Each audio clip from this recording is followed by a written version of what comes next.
For the euro, it wasn't a politician shouting in Parliament or a protester throwing a rock or a burning government building on the evening news. It was a central banker in a grey suit standing at a lectern in London in July of 2012, delivering a carefully crafted line in a calm, almost bored tone. Within our mandate, the European Central Bank is ready to do whatever it takes to preserve the euro. And believe me, it will be enough.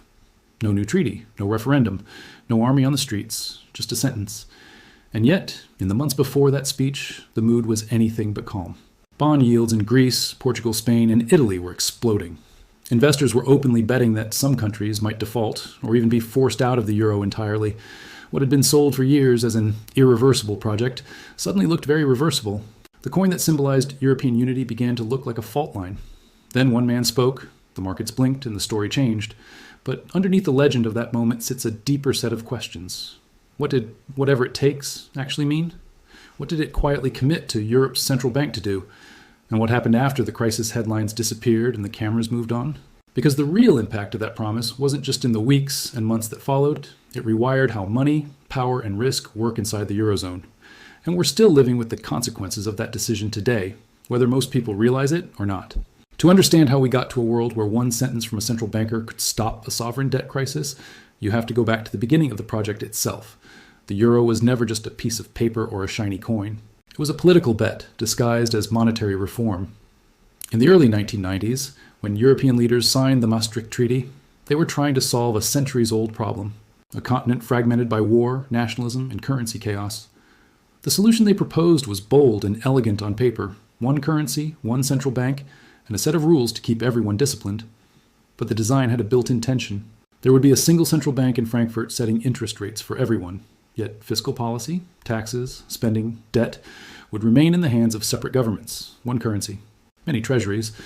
Germany, Italy, France, Greece, Spain, Portugal, Ireland, all radically different economies, all tied to the same interest rate, all forbidden from devaluing their own currencies when things got tough. They were told that discipline, rules, and markets would keep everything in balance. For a while, it seemed to work. Countries that once had high inflation and weak currencies suddenly enjoyed the credibility of a shared central bank. Interest rates fell, borrowing became cheaper. Governments took out more debt. Banks loaded their balance sheets with government bonds from across the Eurozone because, after all, a euro was a euro, and a government inside the Eurozone was supposed to be as safe as any other. Different realities, but the same illusion of safety. Then, in 2008, the global financial crisis struck. The first wave hit the banking system. The second wave hit governments. Suddenly, a question that had been politely ignored came crashing to the surface.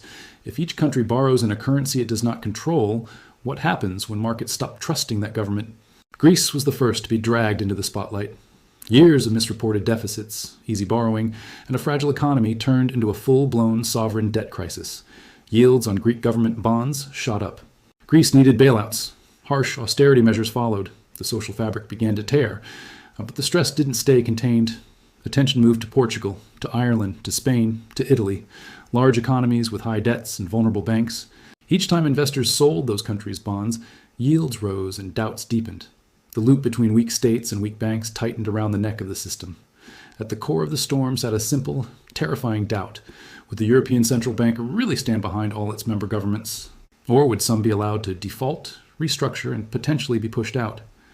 The ECB had been built in the image of the German Bundesbank, technocratic, cautious, obsessed with inflation, and officially independent from politics.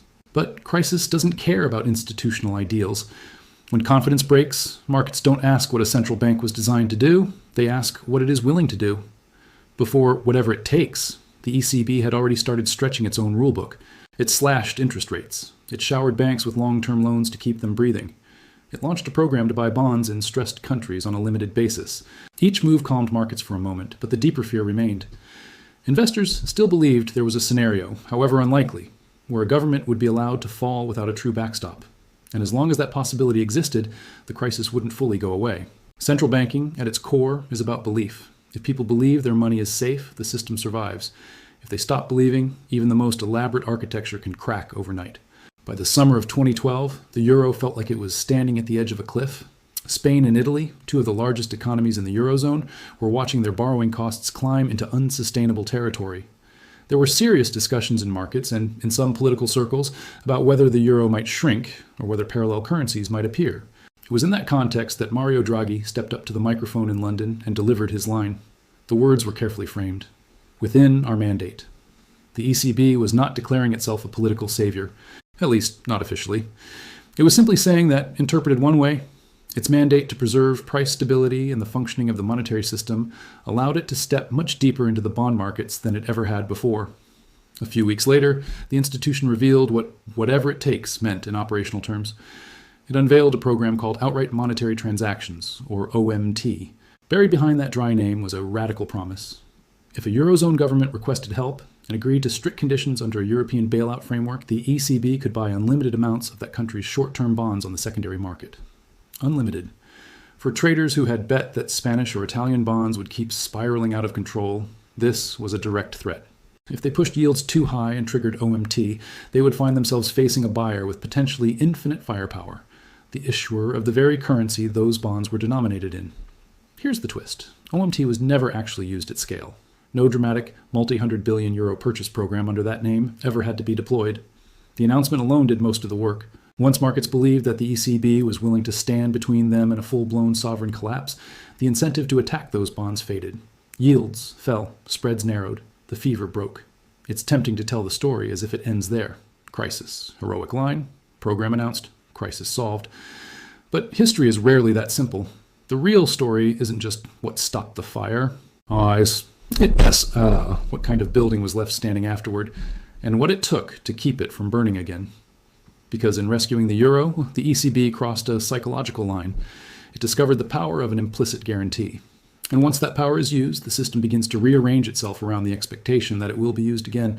After the immediate bond panic faded, the Eurozone still faced a deeper problem. Growth was weak, banks were fragile, and inflation was drifting below the ECB's target.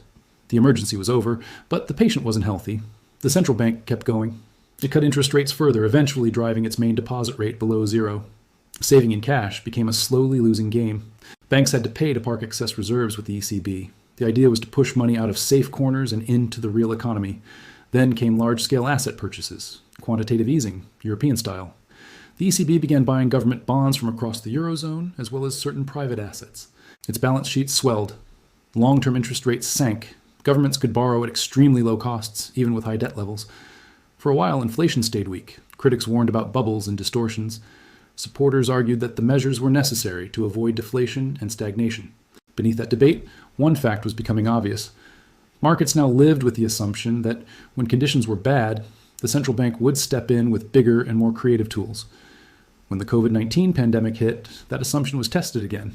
Lockdowns pushed economies into sudden recessions. Governments unleashed massive spending to support workers and businesses. The ECB quickly created yet another special program, the Pandemic Emergency Purchase Program. It allowed the central bank to buy bonds flexibly, adjusting the pace and composition depending on where stress emerged. The language was careful. The logic was clear. The ECB could not allow a fragmentation, a polite word for a scenario where borrowers in some countries pay much higher rates than others, risking another political and financial storm. So it would do, once again, whatever it took to keep yields under control. By now, extraordinary measures were starting to look ordinary. Low and negative interest rates for years. Massive holdings of government debt on the central bank's balance sheet. A system in which governments, banks, and markets all quietly adjusted to the idea that the ECB was the final insurance policy when things went wrong. But there is a price to this kind of insurance, even if it isn't written on a bill and mailed to citizens. One cost is moral hazard. When lenders and governments believe that the central bank won't allow a catastrophic outcome, the fear that once enforced discipline begins to fade. Why be too strict about debt, about spending, about risk, if you believe that, in the end, the ECB will step in to cap the damage? Another cost is what economists politely call financial repression. When interest rates are held unnaturally low for long periods, and when a big player is constantly buying government debt, the system quietly shifts resources from savers to borrowers. Governments get to fund themselves cheaply. Asset prices rise, benefiting those who already own financial and real assets. Households that rely on savings accounts, pensions, and wages see their purchasing power squeezed, often without understanding why. It is a form of taxation that never appears in a budget. No one votes on it. No one debates it in a campaign. It operates through the subtle channels of inflation, interest rates, and asset prices. A third cost is fragility. If a system is built on the assumption that money will remain cheap forever, any reversal becomes dangerous. When companies, households, and governments all grow used to ultra-low rates, the day those rates start to rise exposes weaknesses that were long hidden. That day arrived when inflation suddenly roared back. After years of worrying about prices being too low, Europe found itself facing the opposite problem. Supply chain breakdowns, the pandemic shock, massive fiscal stimulus, and a brutal energy crisis pushed inflation in the euro area to levels not seen in decades. The old fear, deflation, was replaced by the very thing the ECB was originally built to fight, rapidly rising prices. Now, the central bank faced a new dilemma. If it kept policy too loose, inflation would erode living standards, hit the poor the hardest, and undermine faith in the currency.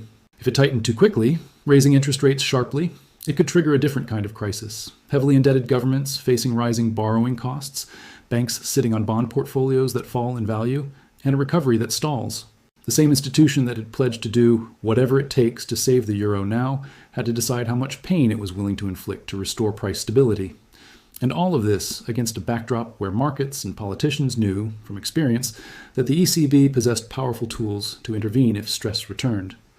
The contradiction at the heart of the euro project became visible again. The ECB is supposed to be a central bank like any other, focused on inflation, operating independently. But it is also in practice the only institution with the firepower to prevent the monetary union from tearing itself apart when markets panic.